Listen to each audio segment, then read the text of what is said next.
तो लिंग पुराण के अंदर और शिव महापुराण के अंदर वर्णन किया गया कि भगवान शंकर ने नंदी को वचन दिया था, सुनो नंदी। शंकर भगवान से नंदी कहता है हमारा भरण पोषण कैसे हो। शंकर भगवान कहते हैं नंदी मेरे शिवलिंग पर यदि, कई लोगों को थोड़ा ध्यान दीजिएगा, है बहुत कथा पर बहुत ध्यान देना, शिव महापुराण की कथा है, बार बार ऐसी कथा नहीं मिल सकती आपको। सुनोगे आप अपनी जगह पर, बहुत वक्ता हैं, बहुत प्रेम से बांचते हैं, पर जो कथा रसतत्व से आपको मिल जाए उसको ले लीजिए महाराज।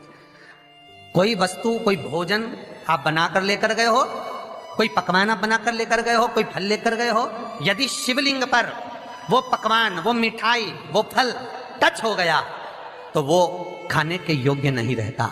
वो घर पर लेकर मत आना, मंदिर में ही छोड़कर।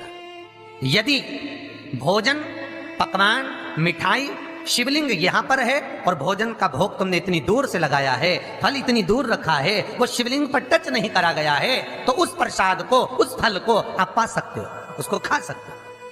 पर जो शिवलिंग पर टच हो गया फिर वो केवल नंदी, श्रृंगी, भृंगी, प्रेतों का, भूतों का, आहूतों का भाग होता है। प्रेत, भूत, आहूतों का, वो फिर खाने योग्य नहीं है। हाँ, यदि नर्मदेश्वर महादेव हैं, नर्मदा जी के जल से कोई शिवलिंग प्रकट हुआ है, नर्मदा जी के जल से, कोई कंकर से, नर्मदा के जल से अगर कोई शिवलिंग प्रकट हुआ है, उस शिवलिंग की स्थापना कहीं पर है या आपके घर में है, तो उसको कुछ भी टच हो जाए वो पा सकते हो, पर बाकी के शिवलिंग को स्पर्श किया हुआ नहीं पा सकते। केवल एक नर्मदेश्वर महादेव नर्मदा के जल से प्रकट हुए।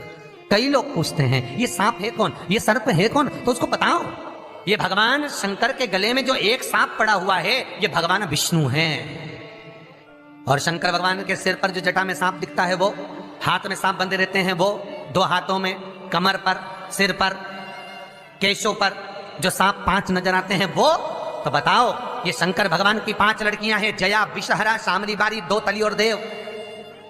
ये 5 लड़कियां भगवान शंकर के इर्द गिर्द घूमती हैं, आस पास भ्रमण करती, सभी ये शिव की बेटियां भगवान शंकर के साथ भ्रमण करती हैं। 5 जया, विषहरा, शामली बारी, दो तली और देव, ये जो 5 पुत्रियां थी शंकर भगवान की, ये वासुकी को दी गई थी महाराज, क्योंकि ये सर्प की योनि में थी, इसलिए ये वासुकी नाग को प्रदान करी गई थी। वासुकी नाग कौन सा? जिसने मंथन कराया। वासुकी नाग कौन सा? जिसके फण पर पूर्ण पृथ्वी विराजमान है। वासुकी नाग कौन सा? जो निरंतर देवताओं के हित के लिए कार्य करता रहता। एक पान के पत्ते के ऊपर, मात्र पान जानते हो, वो खाने वाला जो पान करता है उसका पत्ता, पान के पत्ते के ऊपर जो चंदन से शंकर के नाम, पार्वती का नाम और ब्रह्माणी सरस्वती का नाम लेकर शिव को समर्पित कर दे महाराज, उसकी भी तिथि बताइए, बड़ी सुंदर है। जब रवि का पुष्य योग पड़े, रवि पुष्य नक्षत्र हो, रवि का पुष्य योग पड़े, उस समय पान के पत्ते पर चंदन से शंकर, पार्वती और सरस्वती का स्मरण कर कर जो शिवलिंग के ऊपर उस पान के पत्ते को चढ़ाकर 5 बेलपत्र, 3 समी पत्र समर्पित कर देते हैं, उस बच्चे से चढ़वा देते हैं, वो बच्चा कभी पढ़ने में कमजोर नहीं होता, विद्या में बढ़ता ही बढ़ता है। पलटकर माँ बाप को देखना ही नहीं पड़ेगा, बच्चे को कभी भी माँ को कहना ही नहीं पड़ेगा कि पढ़ने बैठ, वो खुद पढ़ेगा, रुचि से पढ़ेगा। 5 बेलपत्र, 3 समी पत्र समर्पित कर दें, भगवान शंकर का स्मरण करें और उस बच्चे को प्रणाम करवा कर वापिस लेकर आए। बच्चा विद्या में प्रबल होता है, विद्या प्रकट, भगवान शिव देने वाला है।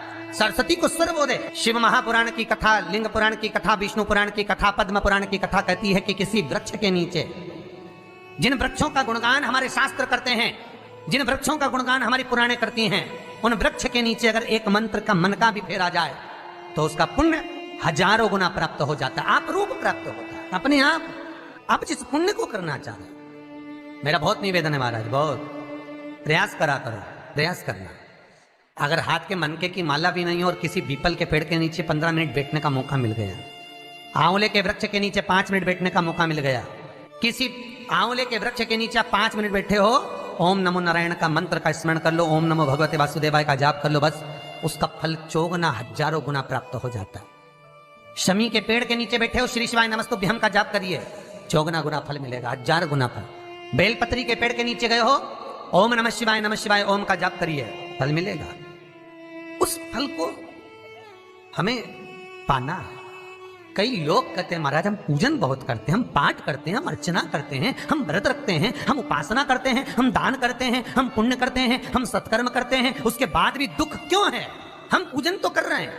आपके पेट में दर्द हुआ, मान लो आपके सिर में दर्द हुआ, अब सिर में दर्द हुआ तो आपने गोली तो खाई, एनासिन भी खाई, क्रोसिन भी खाई, डिस्परिन भी खाई, कॉम्बिफ्लिन भी खाई, ना जाने कहां की गोलियां खा गए, सिर में दर्द था और 4-5 तरह की गोली खा गए। तुमने जब तो गोली खा ली और गोली खाने के बाद तुम्हें थोड़ा सा असर भी हो गया, पर इतनी गोलियां जो खाई है तो बाद में रिएक्शन तो करेगी, कुछ तकलीफ तो देगी, कुछ गर्मी तो करेगी, बीपी शुगर ऊंचा नीचा कर सकती है, नहीं पाई। उसी तरह मंत्र, माला, पाठ, जप, अनुष्ठान फल कब देते हैं और फल कब नहीं देते, ये शिव महापुराण की उमा संहिता कह रही है। शिव महापुराण का उमा खंड, पार्वती खंड को अच्छे से पढ़िए तो उसमें बताया है, उसमें वर्णन किया है।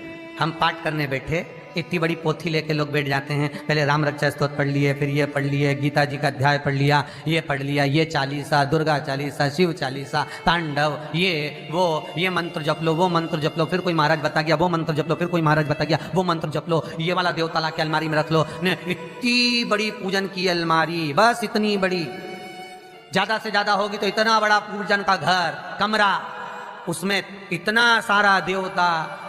रामेश्वर गई तो उनको ले आई, जगन्नाथ जी गई तो उनको ले आई, द्वारका गई तो उनको ले आई, वृंदावन गई तो उनको ले आई, महाकालेश्वर गई तो उनको ले आई, सारा देवी देवता वहीं बैठा, पितृदेव, ये देव, कुल देवी, शंख देव, घंटी देव, दिया देव, सब उसी में, गणेश जी, शंकर जी, हनुमान जी, राम जी, सब भरा बड़ा।